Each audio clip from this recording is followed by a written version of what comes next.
이제 두 번째 대강절이 시작되었습니다. 두 번째 초는 회개의 그 의미를 담았습니다. 하나님께서 우리를 구원해 주시고 또 그 값없는 은혜 가운데에 우리가 자유를 얻었음에도 불구하고 개인의 정욕과 어떤 그 욕심에 이끌려 누리는 그 자유로 하나님의 영광을 나타내지 못하고 오히려 나를 통하여 하나님의 영광이 가리고 예수 그리스도의 복음을 전파하는 데에 방해가 된 것을 우리가 스스로 돌아보면서 회개하는 그런 한 주간으로 삼고 있습니다.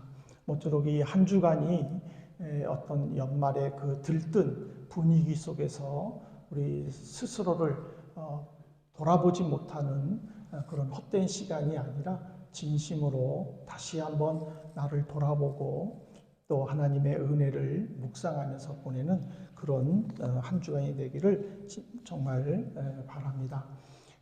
지난주에 이어서 계속 마가복음 12장 말씀으로 우리가 이제는 그 지난주에는 들으라 이스라엘이라 라는 말씀 속에서 나의 주인 되시는 그 예수 그리스도의 말씀에 우리가 온전히 순종해야 된다라고 들었습니다. 이제는 어느 계명이 큽니까? 라는 그 질문에 첫 번째로 예수님께서는 유일하신 하나님을 사랑하라 라는 내용을 가지고 함께 말씀을 나누려고 합니다. 사랑이라는 것은 홀사랑이 아니라 짝사랑이 아니라 교통하는 사랑을 요구합니다. 하나님은 우리를 사랑하시고 우리는 하나님을 사랑하는 그 사랑을 어떻게 해야 되는가 그것을 보여주는데 예수님은 그 사랑에 대해서 직접 몸소 다 행하셨고 그 행하신 것을 우리에게 가르쳐 주시는 내용이기도 합니다. 그런데 예수님은 하나님을 사랑하라라는 이 말에는요, 신명기 6장 4절 말씀을 인용해서 말씀하셨죠. 이스라엘아 들으라 우리 하나님 여호와는 오직 유일한 여호와이시니. 여기서의 그 여호와가요 히브리어로는 야훼입니다. 이 야훼라는 것은요 히브리어 네 모음이 한 단어로 된 것입니다.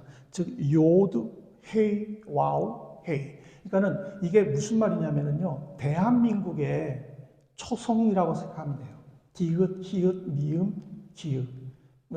히브리어의 모음도요 야훼는 유일하게 모음으로만 구성이 되어 있습니다. 우리 대한민국의 초성처럼. 근데 이 유대인들은요, 이 야훼라는 단어를 읽거나 쓸 때는요, 굉장히 신성시했습니다. 읽을 때는 묵음을 했습니다. 그냥 쉼표로 야훼를 안 하고 넘어갔습니다. 글을 쓸 때는요, 야훼라는 글을 쓸 때는요, 우선 붓을 내려놓고 목욕을 해야 됩니다. 그리고 옷을 다 갈아입어야 됩니다. 그리고 붓을 들고 야훼를 딱 씁니다. 야훼라는 네 모음을 딱 쓰고 그 붓을 부러뜨립니다. 그리고 다른 붓으로 또 써고 또 야훼라는 단어를 쓸 때 부러뜨리고 또 써. 그러다 보니까 이제 시간이 지나면서 성경을 필사하는 율법서를 필사하는 율법사들이 그 과정이 너무 복잡하니까는 이 야훼라는 단어를 조금씩 줄여갑니다. 그리고 뭐로 쓰냐면 아도나이 또는 엘로힘이라는 단어를 쓰게 됐죠. 그만큼 이 야훼라는 단어는 유대인들에게는요 신성불가침의 그 모습으로 하나님을 담고 있다는 거예요. 그것은 그냥 뭐냐면은 그만큼 하나님의 은혜에 감격하여 내가 하나님께 어떤 모습으로 살 것인가를 그들은 몸으로 보여주는 그 사랑의 모습이라는 것을 가르쳐 줍니다. 근데 이 야훼에는요, 존재의 의미가 담겨 있습니다. 이게 무슨 말이냐면은 어떤 신이든지 어떤 사람이든지 그 이름에 담겨진 의미가 있습니다. 우리 모두는 이름을 가지고 있고 부모님으로부터 이름을 받았을 때에 그 이름의 의미가 다 있을 것입니다. 이 이름은요, 굉장한 능력을 갖추고 있습니다.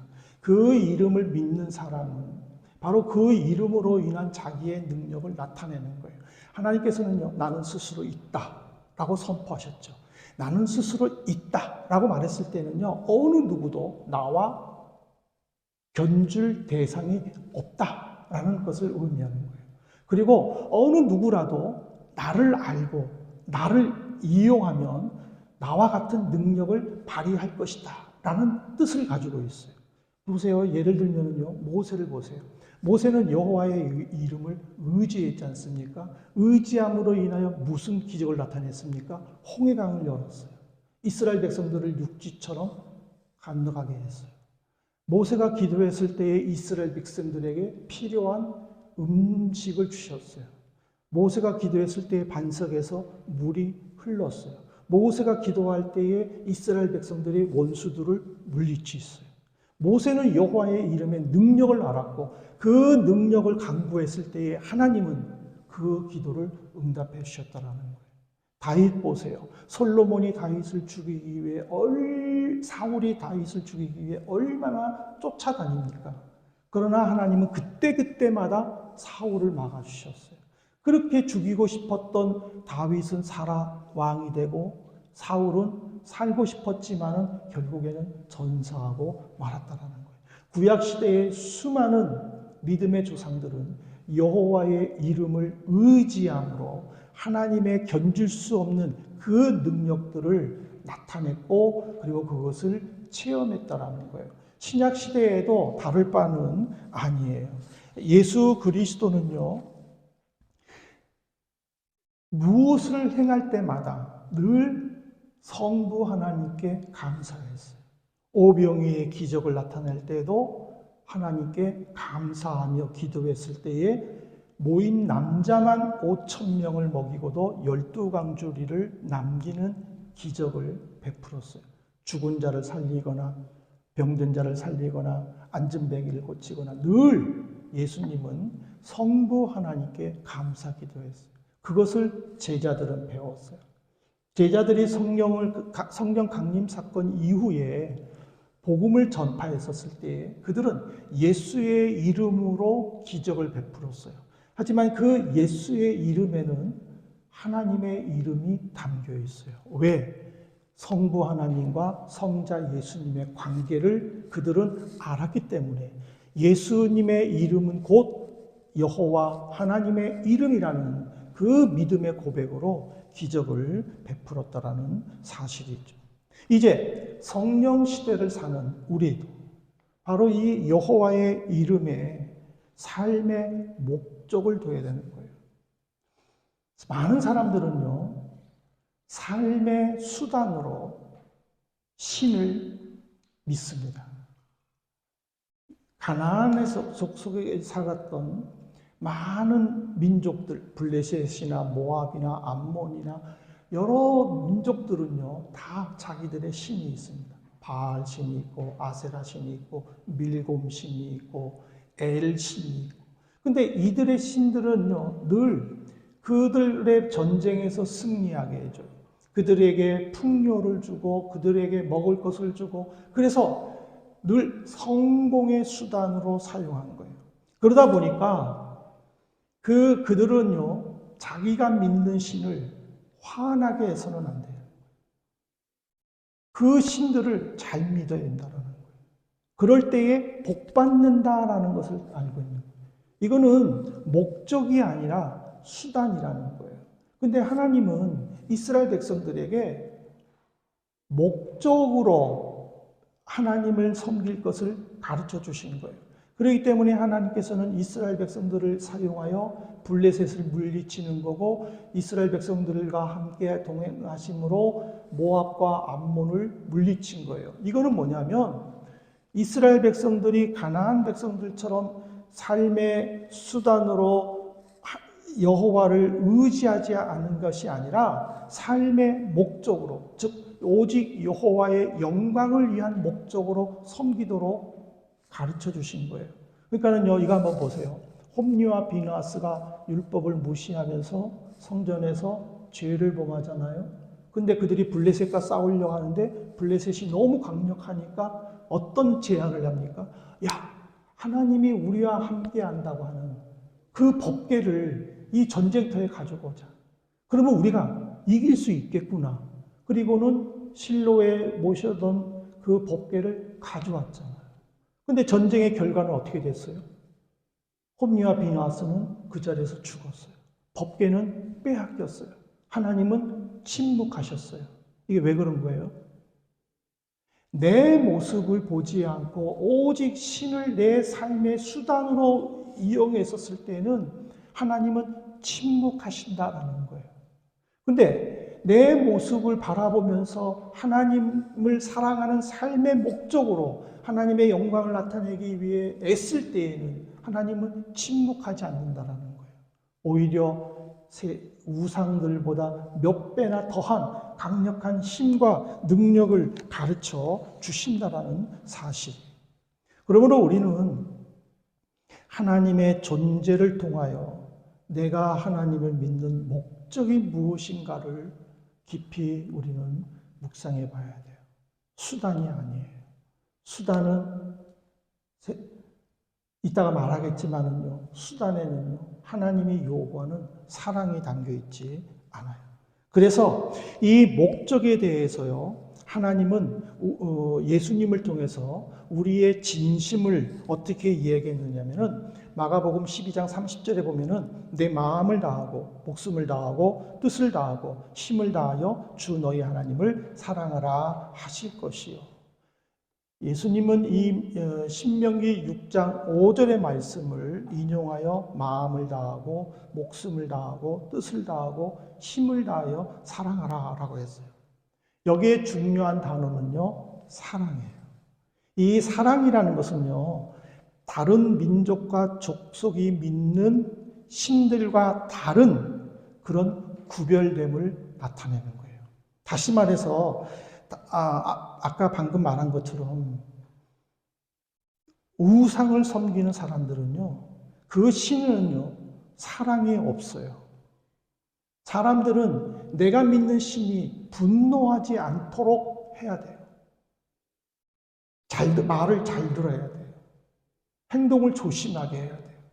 그리고는 이렇게 호소해요. 신이시여, 내가 신에게 최선을 다했습니다. 신의 말을 잘 들었습니다. 이제 그러니 내게 복을 주십시오. 그리고는 만일 정말 복 받으면은, 야, 신이 나를 사랑해서 나에게 분노하지 않고 이렇게 복을 준다 하고 자랑하는 거예요. 그러나 우리가 믿는 하나님은요, 분노해서 징계하고 기뻐서 복을 주는 그런 분이 아니라는 거예요. 이 사랑이라는 거는요, 하나님께서 우리에게 특별히 요구하는 구별됨이라는 거예요. 즉, 세상 신들처럼 그렇게 하나님을 섬기지 않기를 바란다는 거예요. 일반 사람들은요, 신들이라는 복수를 사용해요. 왜 그러냐면요, 한 신 가지고는요, 부족해요. 이 신이 노해서 나를 저주하면 다른 신이 나를 사랑해서 복을 주기를 바라는 마음이 간절한 거예요. 그러니까는 우상을 섬기는 사람들은요, 늘 2개 이상의 신을 섬기는 거예요. 근데 하나님께서는요, 사랑하라 라고 말하는 것은 다른 사람들처럼, 우상을 섬기는 사람들처럼 보험 차원으로 하나님을 섬기고 또 다른 신을 섬기는 그런 이중적인 모습을 원하지 않는다라는 거예요. 그래서 오직 하나님만 선택하고 유일하신 여호와 하나님만 순종하고 그 하나님께 사랑하기를 바란다라는 거예요. 말이 좀 어렵나요? 근데 우리가 한번 생각해 보십시다. 우리가 어떤 한 대상을 사랑한다고 생각해 봅시다. 내가 그 사람의 일 수도 있겠죠. 그 대상을 하루 종일 생각할 거예요. 왜? 사랑하니까. 그 사람을 보고 싶을 거예요. 그 사람을 생각하느라고 내가 제대로 일을 못해가지고 다른 사람들에게 핀잔을 받아도 전혀 기분 나쁘지 않아요. 그 사람만 생각하면 힘들어도 웃음이 나와요. 그 사람만 생각하면 마음에 평안이 있어요. 왜? 그 사람을 향한 내 사랑이 뜨겁고 헌신적이고 희생적이기 때문에. 우리가 하나님을 사랑한다라는 것은요, 그거를 요구하는 거예요. 내가 정말 하나님을 생각했을 때에 내 마음이 정말 기뻐야 돼요. 내 마음에 평안이 있어야 돼요. 내 마음에 확신이 넘쳐야 돼요. 내가 어떤 일이 있을 때 불안해요. 내가 잘할 수 있을까? 이거를 잘 감당할 수 있을까? 이거를 내가 잘 견딜 수 있을까? 의심이 생길 때도 하나님을 생각하면은 왠지 마음이 평안해져요. 그거는 정말 하나님을 사랑한다는 뜻이에요. 하나님은 그토록 우리를 사랑하기를 원한다는 거예요. 왜? 하나님은 그만큼 우리를 사랑하시기 때문에. 하나님은 지금도 우리를 사랑하시기 때문에 어떻게 해서든지 우리를 불러 모으기를 원하고 어떻게 해서든지 우리를 말씀을 서로 교제하면서 깨닫기를 원하고 어떻게 해서든지 교회를 통해서 말씀으로 이루어져서 그 30배, 60배의 놀라운 100배의 결실을 손에 쥐어주고 싶은 그 하나님의 뜨거운 열정이 사랑으로 나타나기 때문에요. 그래서 예수님은 그 행동을 무엇으로 얘기했느냐면 마음과 목숨과 뜻과 힘이라고 말씀하신 거예요. 그러면은 마음과 목숨과 뜻과 힘이 무엇일까? 이 마음이라는 것은요, 생각에서 나타나는 지성을 가리키는 거예요. 감정만으로 우리는요, 사랑할 수 없어요. 세상은 감정을 요구하죠. 격정적인 사랑을 요구하죠. 그러나 성경에서의 사랑은요, 먼저 이성적인 알미 필요하다라는 거예요. 내가 하나님을 사랑한다? 그러면 내가 먼저 하나님이 어떤 분인가를 우리가 먼저 알아야 된다라는 거예요. 내가 어떤 사람을 사랑한다. 그러면 그 사람을 알기 때문에 사랑할 수 있는 거예요. 모르고 무조건 사랑할 수는 없는 거예요. 아무리 성의 자유가 있었어도 원나잇이 유명하다 할지라도 유행이다 할지라도 알미 있어야 진실한 사랑을 할 수 있다라는 거예요. 그래서 예수님은 우리에게 하나님에 대하여 먼저 알기를 원하는 거예요. 하나님이 어떤 분이라는 거예요. 유일하신 여호와 하나님이다 라고 했었을 때는 이 하나님의 존재를 모든 성도들이 다 알기를 원한다는 거예요. 유일한 하나님 여호와, 유일한 여호와 하나님 뭐지? 라고 퀘스천이 아니라 유일한 여호와 하나님 했었을 때에는 그 유일한 하나님이라는 그 말에 아멘으로 받아들이고 그리고 나서 격정적으로 그 하나님을 사랑하기를 원한다는 거예요. 인간의 사랑도 마찬가지예요. 내가 사랑하는 대상을 제대로 알고 그 사랑에 나의 감정이 들어갈 때에 그 사랑은 예쁘고 아름답게 사랑을 만들어간다는 거예요. 두 번째로 이 목숨으로 번역된 성경은요, 헬라어에서는요, 생명을 나타내요. 이 생명이라는 것은요, 영혼을 움직이는 거예요. 무언가를 관찰하고 판단하는 그 능력을 주는 영적 능력이라는 거예요. 우리가 하나님을 목숨을 다해 생명을 다해 사랑한다라는 것은요, 바로 그 사랑하는 하나님을 향해서 내 영혼을 청결하게 만들고 그리고 그 영혼을 받아들이기를 거부하게 하는 그 악한 것들과 싸워 이겨야 된다는 것을 가르쳐 주는 거예요. 계시록 20장은 예수님의 제자 요한이 밤모섬에서 기도하다가 성령의 인도로 천국의 환상을 보고 기록했잖아요. 근데 그 20장은요, 천국에 직접 올라가서 그 바라본 내용을 기록한 거예요. 근데 4절에 보면은요, 이렇게 나와요. 또 내가 보좌들을 보니 거기에 앉은 자들이 있어 심판하는 권세를 받았더라. 보좌에 예수님과 하나님과 함께 성도들이 앉아가지고 예수님이 심판하듯이 그들이 심판할 수 있는 권세를 받았대요. 근데 그들이 어떤 사람들인가? 또 내가 보니 예수를 증언했던 사람들이 그 보좌에 앉았대요. 하나님의 말씀 때문에 목배임 당한 자들의 영혼, 즉 예수의 이름으로 하나님의 이름으로 핍박받아 순교당한 자들이 그 보좌에 앉았대요. 또 짐승과 그의 우상에게 경배하지 아니하고 사탄을 경배하지 아니하고 사탄을 배격하는 자들이 죽어 하나님의 보좌에 앉아서 심판의 권세를 받았대요. 또 그들의 이마와 손에 그의 표를 받지 아니한 자들이 살아서 그리스도와 더불어 1000년 동안 왕 노릇했다. 사탄의 영을 받지 아니하고 오직 하나님을 향한 영혼의 순결, 믿음의 순결을 지킨 자들이 하나님의 보좌에 올라갔다. 생명을 다하여 여호와를 사랑하라. 하나님을 거부하려고 하는, 하나님의 말씀을 들으려 하지 아니하는, 하나님의 말씀을 이해하지 아니하려고 하는, 하나님의 말씀을 믿지 아니하려고 하는 그 악한 것들과 내가 이 세상에서 싸워서 하나님과 점점 더 가까이 나아가야 한다라는 것을 가르쳐 주는 거예요. 그 다음에는 예수님이 말씀하신 뜻이 무엇인가? 이 뜻이라는 것은요, 내 의지예요.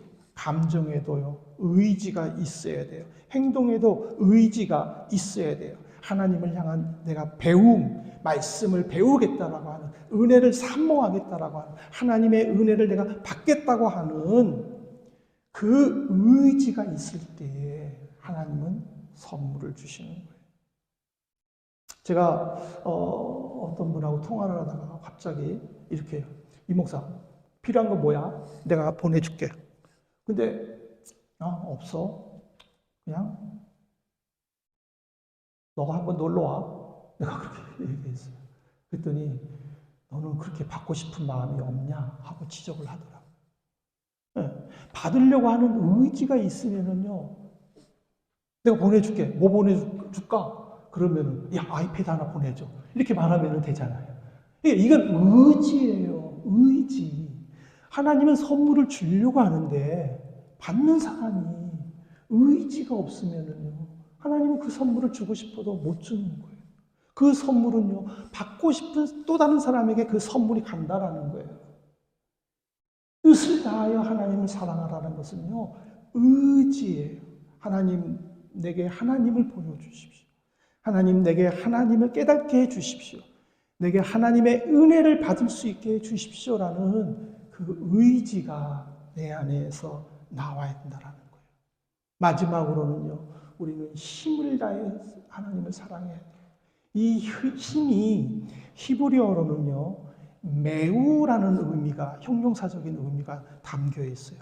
그래서 1세기 교회 성경 교사들은 이 힘을 너의 많음이나 너의 머리로 해석을 해가지고 하나님의 가슴 벅차게 열심히 열광적으로 사랑하라고 가르친 거예요. 우리는요, 하나님의 사랑을 어떻게 나타내야 되냐면요, 열광적으로 나타내요. 내가 하나님을 사랑할 때 뜨거움이 있어야 되는 거예요. 찬양을 할 때에도요, 기뻐 춤을 추며 찬양해야 되는 거예요.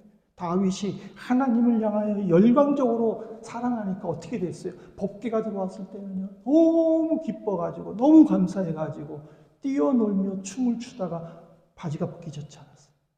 그 정도로 열광적으로 사랑해야 돼요. 여러분들이 기도할 때요, 열광적으로 기도하셔야 돼요. 제가 입원하기 전까지는 막 통성으로 기도하자고 제가 여러분들께 막 하소연했잖아요. 왜냐하면요, 열광이 있어야 돼요. 하나님, 여러분들이 좋아하는 가수가 콘서트 했다. 여러분들이 갔는데, 비싼 돈 주고 갔는데, 거기서 멀뚱멀뚱 있겠어요? 잘한다? 괜찮네? 그러가겠어요? 여러분들도 막 손을 흔들면서 막 뛰면서, 방방 뛰면서 할 거 아니에요. 왜 그런 모습이 하나님께는 없어요? 왜 그런 모습이 예수님께는 안 나타나요? 그것을 가르쳐 주는 거예요. 예수님은요, 열광적으로 하나님을 사랑하라고 우리에게 가르쳐 주는 거예요. 한 대상을 사랑할 때 모든 걸 다 쏟아붓잖아요. 그 쏟아부음 속에서 정말 원 없이 사랑하잖아요. 뜨겁게 사랑하잖아요. 하물며 내가 믿는 여호와 하나님은 유일하시잖아요. 정말 나의 모든 것들을 다 알고 나에게 모든 것을 부어주시고 나에게 많은 것을 주시려고 힘쓰시는 그 하나님. 그 하나님 앞에 내가 열광하지 못하고 내 생명을 다하지 못하고 그저 삶의 수단으로 하나님을 이용한다면 하나님의 마음은 굉장히 아프실 거예요. 여러분들 짝사랑 해보셨어요? 저는요, 짝사랑 참 많이 했어요. 이 짝사랑의 페달을 참 잘 알아요. 짝사랑 속에 사랑을 이룬 것이 제 아내예요. 근데 이 짝사랑은요, 정말요, 힘들어요. 그거 왜 하는지 모르겠어요. 하지 말아야지 하는데도요, 어떻게 안 되잖아. 힘들어요. 아파요. 오래 못 가더라고요. 하나님 마찬가지예요. 하나님이 우리를 향한 사랑이 짝사랑이면요, 참 우리는 힘들 것 같아요. 그렇지만 하나님과 내가 쌍방통행의 사랑을 나눈다면 그 사랑은 참 아름다울 것 같아요. 그렇지 않겠어요? 그 하나님과 내가 대화를 나눌 때 길을 가면서도 하나님 내가 이런 문제들이 있는데 도와주세요. 예배당에 왔을 때 하나님 내가 하나님을 기뻐 찬양합니다. 고백하며 정말 기쁨을 다해 온 마음을 다해 정성을 다해 찬양한다면 하나님은 그 모습을 보고 저는 기뻐하실 것이라 믿습니다. 사랑하는 성도 여러분, 우리가 다음 주까지 이 말씀을 묵상하겠지만은요, 분명히 우리가 인정해야 될 게 하나 있어요. 이 말씀은 무슨 말이냐면 하나님과 예수님은요, 이방인이나 불신자들에게 내 말을 들어라, 나는 하나님 유일한 여호와다 말씀하지 않았다라는 거예요. 하나님은 자신이 은혜를 베풀어서 애굽에서 탈출시켜서 광야로 나간 백성들에게 모세를 통해서 들어라 이스라엘아, 하나님은 유일한 여호와 하나님이다라고 말씀하셨다라는 거예요. 예수님은 불신자들에게 말씀하지 않으셨어요. 예수님은요, 우리는 모세의 율법을 지키는 진정한 유대교 신자들이라고 자부하는 그 율법사들, 종교 지도자들, 유대교 교인들에게 들어라 이스라엘아, 하나님은 유일한 여호와이시다라고 말씀했다라는 사실이에요. 이 말은 무슨 말이냐면 믿는 자들에게 유일한 하나님이 어떤 분인가, 그분을 향한 사랑이 어떠해야 되는가, 내게 주신 이웃을 어떻게 사랑해야 되는가를 가르쳐 주신 말씀이라는 거예요. 그러므로 들으라 이스라엘아 들으라, 우리 하나님 여호와는 유일한 하나님이다를요, 오늘날의 말로 들으면은요 이렇게 말할 수 있어요. 이스라엘아 들어라, 여호와는 너의 하나님이시며 오직 그분만이 너의 하나님이시다. 너는 내가 생각하는 모든 생각을 다하여 하나님을 사랑하고 매일 매시간 하나님을 위하여 살고 내가 알고 믿는 하나님을 위하여 너의 삶을 희생할 각오를 해야 한다. 내가 가진 것을 내 것이라 주장하지 말고 내 지갑 속의 모든 잔돈과 내가 가진 전부를 가지고 하나님을 사랑하라.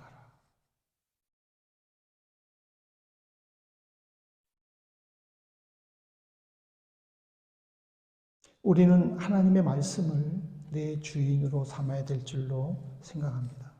성공의 수단으로 예배하고 봉사한다면 홈리와 비누아스처럼 율법을 무시하고 성전에서 죄를 범하면서도 전혀 죄의 의식을 느끼지 못하고 하나님의 임재의 상징인 법궤만 있으면 우리는 성공한다라고 하는 그 잘못된 생각 같은 모습을 보일 것입니다. 그러나 대강절 두 번째 주일에 회개의 의미를 담은 촛불을 켜면서 하나님이 주신 자유를 내가 그동안 어떻게 사용했는지를 묵상하면서 나를 통하여 하나님의 영광이 다시 한번 나타나도록 힘쓴다면, 겸손히 하나님 앞에 나간다면 하나님의 그 사랑은 우리에게 임할 것이고, 그 사랑을 통해서 우리는 값없이 베풀어 주신 그 구원의 은총을 마음껏 받아 누릴 줄로 믿습니다. 여러분들이 삶의 평안을 누리기를 원하십니까? 여러분들의 목적에 하나님의 도우심으로 인하여 성취함이 있으시기를 원합니까? 여러분들의 계획이 여러분들의 시간표대로 되기를 원하십니까? 그렇다면 여러분들의 그 목적이 누구를 위함인지를 다시 한번 깊이 깨닫고 그리스도의 사랑, 여호와의 사랑으로 돌아오는 복된 성도님들 되시기를 간절히 부탁드립니다. 아멘.